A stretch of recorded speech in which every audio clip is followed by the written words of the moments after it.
ah waay am xew ma nag damay tudd biir mais dama wii kuloo waaye sama tudd bi ci laa yaakaar ko damay business mais yéen ñi yor ay affaire solo yeeg yu bari bi laay def ma dara waaye sama xew bi ci laa yaakaar ko bëgg a jugaat 9 mois laa doon nga ndaw te di ñëw nit ñi xam ko def ma benn daraay folklore dama amul yaa indi nag bëgg naa ndax buy gi amul nga nag moo jaam géwël may ñu nga indi nag bi na ñëw falaa yamagum daaw ma wéer ba tane ba kon yow 9 mois yi nga toog liggéey yow moom nga bëgg a récupérer waat ci xew bi. géwël laa géwël laa ci yi de ak yi ne nii def seen buffet dressé ne sax dama amul xale di lekk di naan cokk nga am seen sax ñëw ma ci yooyu dëgg yàlla lu fa waa gis nga xam ne sponsorisé ubbi naa baar bi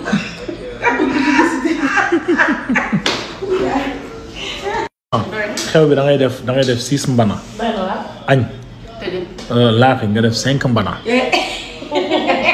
reer yi xam nga yow ndeysaan ñëpp la ko yéene aussi. vraiment nga def laaxi 5 mbana.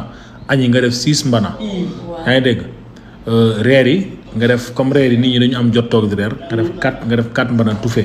waaw tufe. nga jël traiteur yi bu gars yi ñëwee traiteur yi ñiy traité suba gi. man de sama tudd bii xam nga tudd nguro laa wax tudd nguro mais gàtta faaw nga tural ko de man ta ñàkk mais business laa si def damay business ci xew bi. waaw léegi 9 mois liggéeyu ma doomu man ci sama tudd bi laa yaakaar ne mun a jubaat